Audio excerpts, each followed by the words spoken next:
Olá a todos, sejam bem-vindos. Hoje estamos com Peter Schiff, fundador e CEO da Euro-Pacific Asset Management, além de apresentador do podcast The Peter Schiff Show. Ele também publica atualizações no X, ou Twitter, onde mais de 1 milhão de seguidores acompanham seus comentários sobre desenvolvimentos econômicos. Vale acrescentar que ele é autor de vários livros excelentes.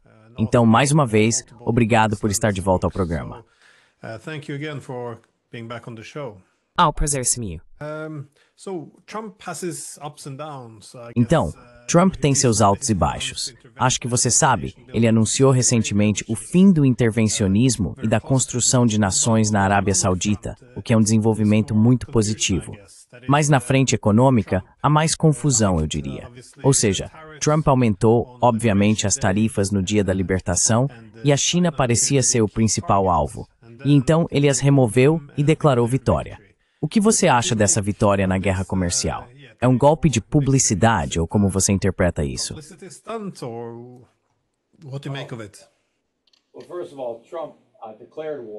Bem, antes de tudo, Trump declarou guerra e depois se rendeu, chamando isso de vitória. A vitória é que ele nos salvou de nós mesmos, embora não seja uma salvação completa. Não acho que estamos fora de perigo. Mas você sabe, Trump nunca teve as cartas para vencer a guerra desde o início. Acho que ele avaliou a situação de forma equivocada. Toda a guerra comercial foi mal direcionada de qualquer maneira, porque os déficits comerciais não são resultado de estrangeiros nos enganando ou nos explorando, ou de acordos comerciais ruins. Os déficits comerciais são resultado dos nossos próprios erros de política fiscal e monetária cometidos ao longo das décadas.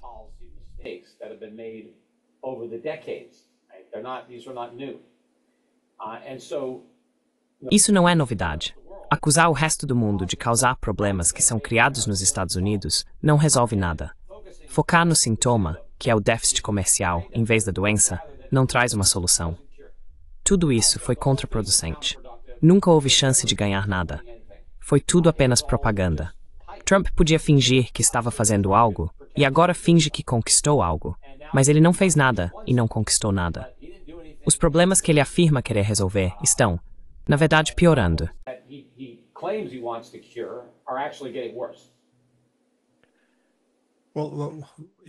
Bem, você mencionou que isso foi equivocado por causa das tarifas recíprocas. A matemática ficou um pouco confusa para mim. Isso foi baseado apenas em desequilíbrios comerciais ou como ele fez esse cálculo?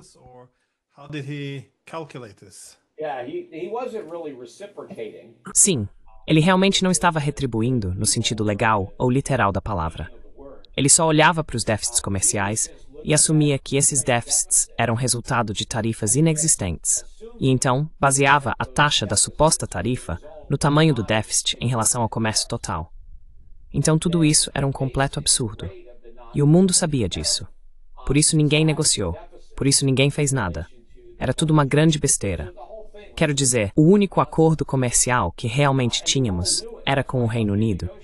E nem chega a ser um acordo, porque na verdade não concordamos com nada. E qualquer coisa que discutimos em potencial para concordar é insignificante, porque nem sequer tínhamos déficit comercial com o Reino Unido. Na verdade, tivemos superávit com eles no ano passado. Então eles nem fazem parte do problema.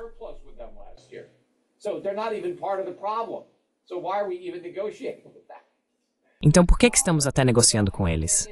É tudo parte do show do Trump. É isso. É tudo sobre aparência, não sobre conteúdo. Não importa, mesmo que você perca, apenas finja que ganhou. E nisso Trump é mestre. E não é como se eu estivesse só criticando o Trump. Quero dizer, eu votei nele da primeira vez. Votei nele desta vez também, mas não contou porque moro em Porto Rico. Mas recomendei que meu público do podcast votasse no Trump. Então, não é como se eu tivesse síndrome de rejeição ao Trump. Mas sabe, também não sou alienado a ponto de achar que ele é perfeito. As pessoas dizem que ele é um mestre da negociação. Eu não sei. Não sei se ele é um bom negociador ou não. Quer dizer, eu sei que ele escreveu esse livro, ou teve um ghostwriter que escreveu, A Arte da Negociação.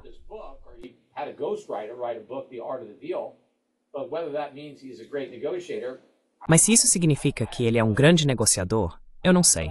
Mas eu sei que ele é um grande promotor. Ele é um grande marqueteiro. Isso eu reconheço. Certo?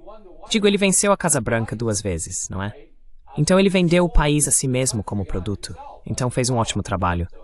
E sabe, ele é um showman. Ele teve o aprendiz, teve seus hotéis, seus campos de golfe, alguns de seus outros negócios. É tudo sobre marca, certo? Ele faz branding, certo? A marca Trump, ele coloca o grande Trump em tudo, não é? É branding. E ele está fazendo a mesma coisa como presidente. É o que ele sabe fazer. Então, tudo que ele faz é o maior e o melhor. Tipo, quando Trump tinha uma empresa de carnes, ele dizia, esses são os Trump Steaks. São os melhores bifes da história do mundo. Quero dizer, os Trump Steaks eram realmente tão bons assim?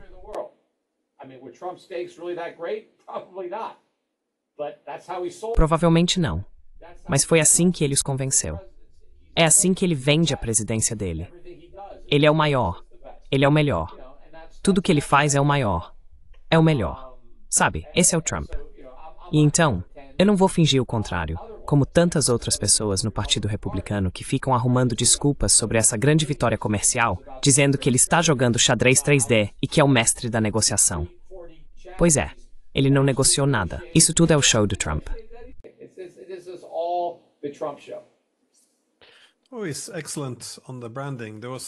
Ele é excelente em criar marcas. Houve algo semelhante com o Iêmen. Eles bombardearam o Iêmen um pouco e quando não funcionou, ele recuou e declarou vitória. Mas funciona. Não dá para negar a habilidade de marketing. Mas eu fiquei curioso. Quais são as lições para a China? Alguma coisa foi conquistada? Porque já foi argumentado que agora a China sabe que precisa ser um pouco mais cuidadosa, pois Trump pode voltar a impor tarifas. Outros sugerem que a China apenas aprendeu a redirecionar suas exportações para ser menos vulnerável no futuro. Alguns argumentam que a China simplesmente aprendeu a importante lição de não cair no blefe e de manter sua posição. Como você vê as consequências? Como isso mudou a relação entre os Estados Unidos e a China?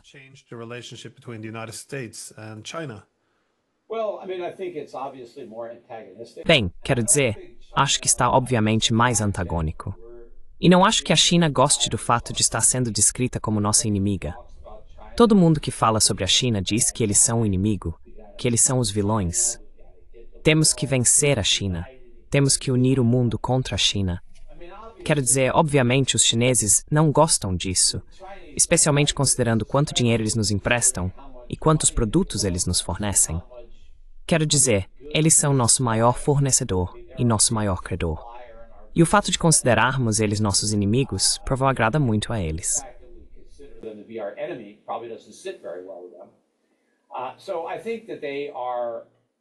Então eu acho que eles estão, nos bastidores, tentando sair dessa situação ruim.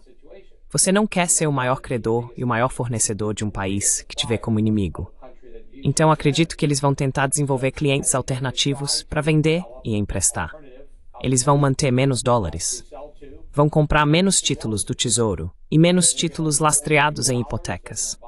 Vão comercializar mais com a Europa, Sudeste Asiático e América Latina. Com sorte, eles mesmos vão consumir mais, exportar menos e fazer com que seus próprios cidadãos comprem mais, o que será estará em islas.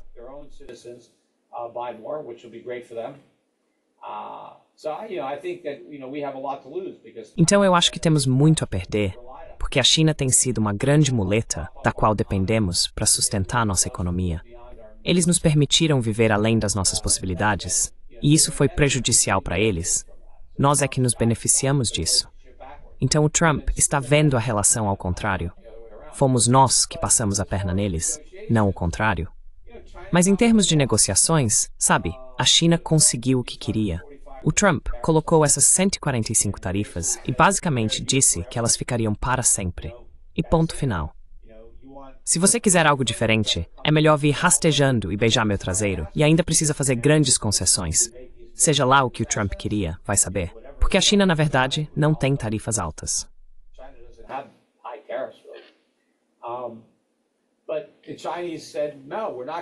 Mas os chineses disseram, não vamos negociar com vocês. Não vamos ceder à sua pressão. Vamos simplesmente impor nossas próprias tarifas sobre vocês. E então o Trump basicamente retirou as tarifas dele, que era exatamente o que os chineses queriam. E aí os chineses retiraram as deles. E o Trump perdeu. Quero dizer, a China venceu. Agora, sabe, estamos negociando? Talvez. Mas poderíamos ter negociado com a China antes de impor as tarifas.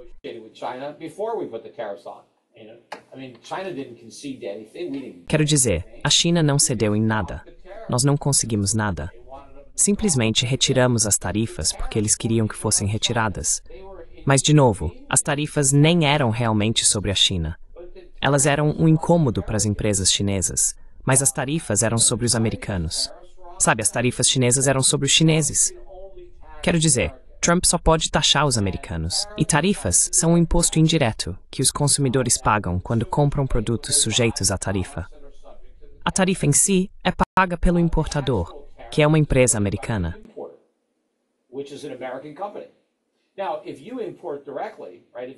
Agora, se você importar diretamente, se decidir entrar em algum site chinês e pedir um produto para que eles enviem diretamente para você, então quando o pacote passar pela alfândega, eles acrescentam a tarifa e você tem que pagar. Os chineses não pagam. As tarifas são pagas pelos americanos. Então isso sempre foi uma mentira. Eu apontei isso durante a campanha, quando Trump falava sobre o serviço de receita externa. Não existe receita externa. Toda a receita é interna, e as tarifas não são exceção. Agora, você pode evitar a tarifa se não comprar o produto importado. Então você não precisa pagar a tarifa se não comprar o produto.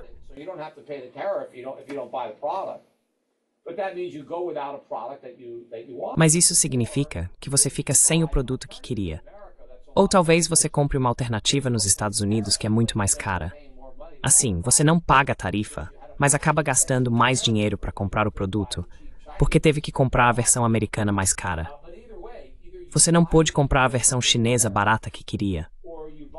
Mas de qualquer forma, seja comprando o importado e pagando a tarifa, seja comprando o produto nacional e pagando um preço mais alto, todo o custo recai sobre os americanos. E os americanos que sentem mais esse impacto são a classe média e os pobres. As próprias pessoas que Trump afirma defender são justamente as que ele mais sobrecarrega com as tarifas.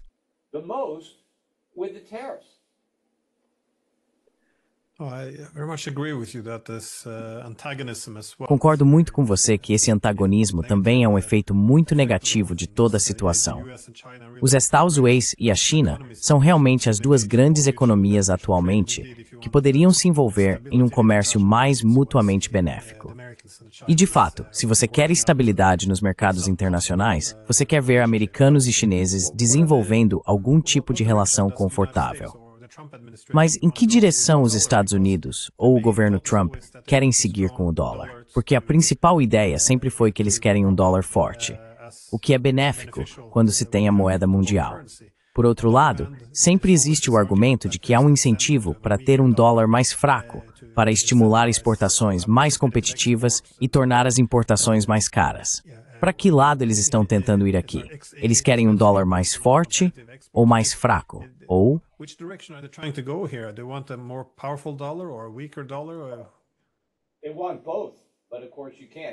eles querem ambos, mas é claro que você não pode ter os dois.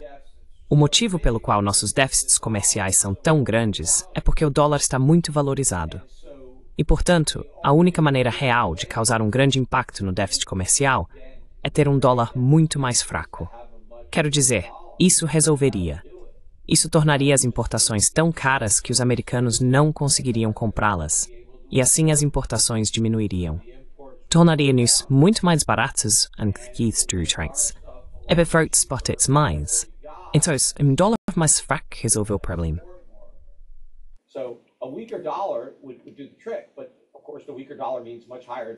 Mas é claro que um dólar mais fraco significa uma inflação muito mais alta nos SMEs.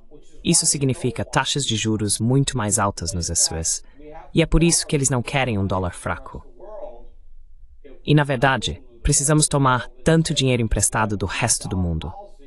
Se fôssemos sinceros com o resto do mundo e disséssemos que temos uma política de dólar fraco, não conseguiríamos pegar dinheiro emprestado, porque ninguém nos emprestaria, já que seriam pagos em dólares mais fracos. Então, para pegar dinheiro emprestado do mundo, precisamos ter uma política de dólar forte. Isso nos permite comprar muitos bens.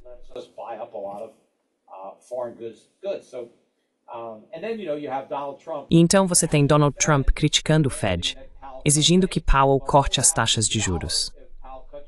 Bem, o que aconteceria com o dólar se Powell cortasse as taxas? O dólar vai cair. Cortar as taxas é uma política de dólar fraco. Um dólar forte exigiria taxas altas. Então ele está constantemente dizendo uma coisa e depois outra. Na verdade, eu estava ouvindo Scott Bessent, que foi entrevistado, e quase na mesma frase, ele disse que temos uma política de dólar forte, mas depois criticou outros países por fortalecerem o dólar ao dizer que eles estão trapaceando ao subvalorizar suas moedas. Ou seja, ele diz que quer que as moedas estrangeiras subam, mas também quer um dólar forte.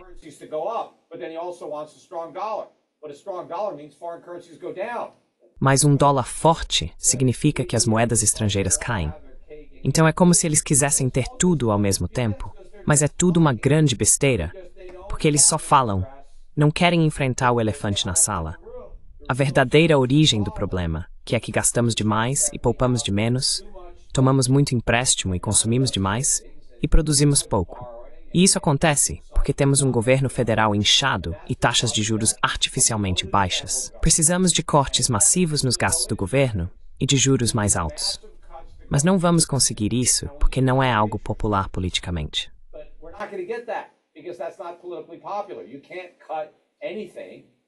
Você não pode cortar nada, porque as pessoas que recebem o benefício vão ficar irritadas por terem perdido.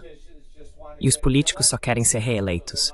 Então não estão dispostos a irritar nenhum eleitor. E muitos eleitores têm muitas dívidas, inclusive o governo. Então todo mundo quer juros baixos. Todo mundo quer exatamente aquilo que é a fonte de todos os nossos problemas.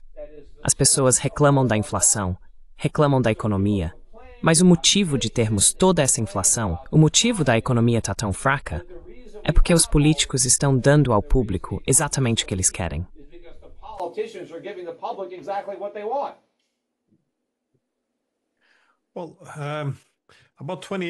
Bem, cerca de 20 anos atrás, quando estávamos prestes a entrar na crise imobiliária e na crise financeira global, lembro que você aparecia com frequência nas notícias argumentando que estávamos caminhando por uma crise imobiliária. E todo mundo dizia, sabe, que você era louco, que era tão sólido quanto o ouro.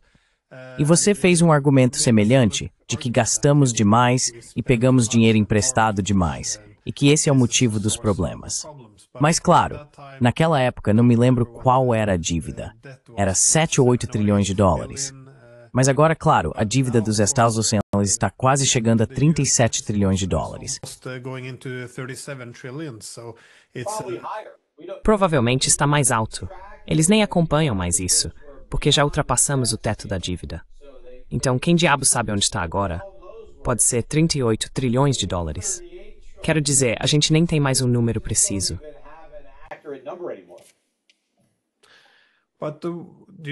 Mas você acha que estamos caminhando para outra crise agora? E se sim, o que você espera?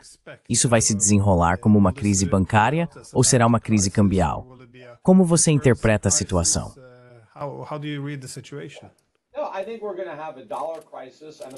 Acho que vamos ter uma crise do dólar e uma crise da dívida soberana.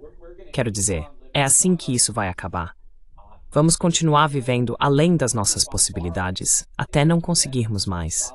Vamos continuar pegando empréstimos até que os credores parem de nos emprestar. E acho que já estamos, sabe, nesse caminho. A questão é, quanto tempo isso vai levar, certo, para realmente desdolarizar completamente, para meio que cortar essa tábua de salvação que temos? Eu não sei, mas quero dizer, o processo já começou. E em algum momento, o ritmo vai acelerar. Sabe, tem aquela frase, quem foi que disse, como você foi à falência?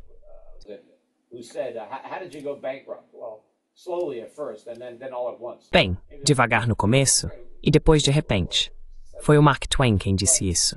Mas sabe, nós já estamos quebrados, é só uma questão de reconhecer isso. Acho que vai ser devagar, e depois vai ser rápido. Mas exatamente quando vai passar de devagar para rápido, é impossível prever. Então você está falando de um calote, então. Vai ser um calote honesto, ou simplesmente vão imprimir muito dinheiro novo? Uma coisa ou outra. Quero dizer, essas são as únicas duas opções. O pagamento legítimo nem é uma opção. Então, quando se trata da dívida dos Estados, a questão é, como vamos dar o calote?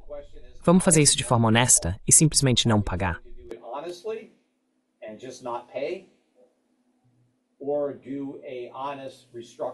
Ou fazer uma reestruturação honesta, onde dizemos às pessoas, ok, você possui um título do Tesouro de 1 ano que paga 4%. Vamos transformar isso em um título do Tesouro de 30 ou 50 anos. Então, você vai receber seu dinheiro de volta, mas só daqui a 30 anos, não quando você pensava. E aliás, vamos reduzir o cupom 4% para 1%. Então sim, você vai receber seu dinheiro de volta se viver o suficiente. Mas se precisar do dinheiro agora, pode vender esse título e talvez receba os everydays por cada dólar que pagou. Como um calote. Uma reestruturação é um calote. A outra coisa que poderíamos fazer é simplesmente imprimir um monte de dinheiro e dizer, quanto devemos para você? Aqui está.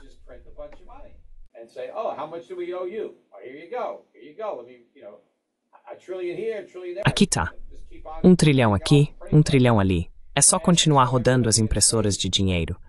E assim, todo mundo recebe, mas recebe em dinheiro que não compra nada. E isso é pior do que o calote. Então, ou você infla ou dá o calote. Essas são as duas opções. De qualquer forma, você está ferrado se emprestou dinheiro para o governo dos Estados Unidos. Por isso eu não empresto dinheiro para o governo dos Estados Unidos. Eu compro ouro, eu compro prata, eu compro ações, eu compro coisas reais. Tenho imóveis. Não tenho uma carteira de títulos. Não tenho títulos do governo. Não tenho títulos corporativos. Porque eu sei que vou perder. A única questão é como vou perder. Mas o fato de que vou perder é uma certeza absoluta.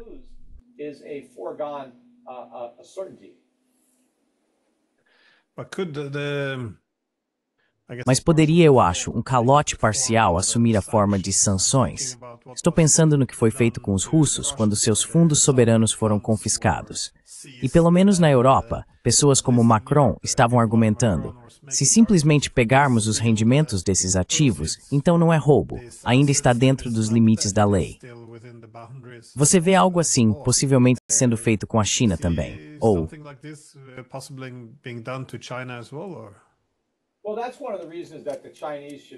Bem, essa é uma das razões pelas quais os chineses deveriam se livrar dos nossos títulos do Tesouro e dos nossos títulos lastreados em hipotecas o mais rápido possível, porque eles são nossos inimigos.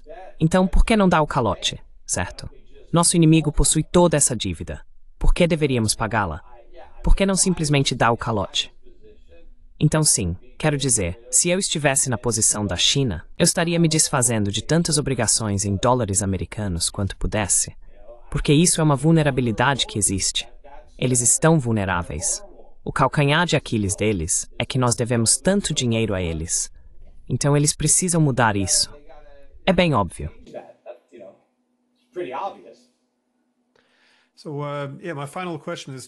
Então minha última pergunta é, considerando que estamos caminhando por uma crise, para onde vai o dinheiro inteligente? Você investe em ouro, prata ou não está muito otimista em relação às criptomoedas? Sei que muitas pessoas veem as criptomoedas como a solução, que podem ser um instrumento contra todos os bancos centrais. Como você enxerga isso?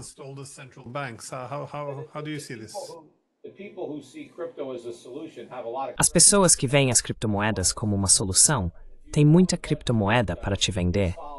É por isso que é uma solução. Se você possui um monte de criptomoedas, ela resolve todos os problemas, porque você quer que as pessoas comprem o que você quer vender.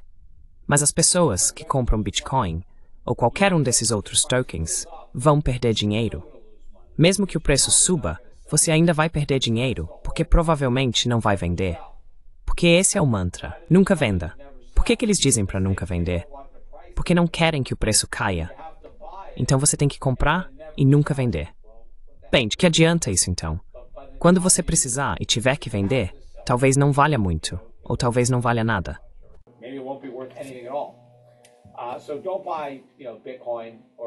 Então, não compre Bitcoin ou qualquer uma dessas coisas. Se você não confia no dólar, no euro, na libra ou no iene, compre dinheiro de verdade, não dinheiro falso da internet. Compre ouro, compre prata. Eu tenho uma empresa, a Shift Gold. Eles vão te ajudar a comprar todo o ouro e prata que você precisar, oferecer um ótimo preço e enviar rapidamente para você. Nós não tentamos aumentar muito o preço ou te enganar com algum conjunto de colecionador ou alguma besteira, como muitas outras empresas de ouro que tentam empurrar produtos de alta margem para os clientes. Eu não vendo produtos de alta margem porque não acho que as pessoas deveriam comprá-los. E também, invisto em negócios reais. Eu tento evitar o dólar porque não quero ser destruído pela inflação.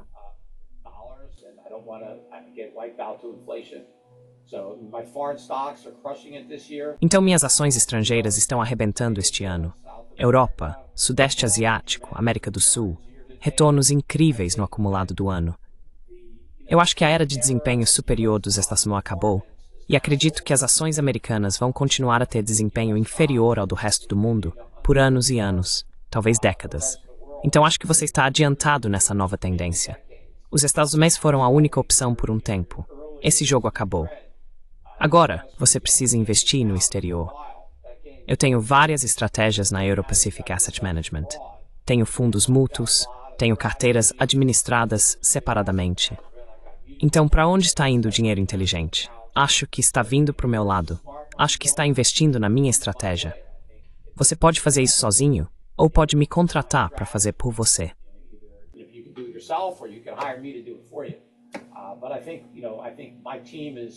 Mas eu acho que minha equipe está particularmente bem posicionada para fazer isso. Quero dizer, nós conhecemos as empresas que vão se sair melhor em um mundo onde o dólar não é mais o rei, onde já superamos esse relacionamento. Você precisa saber quais empresas possuir, porque haverá vencedores e perdedores à medida que toda a hierarquia global for reorganizada.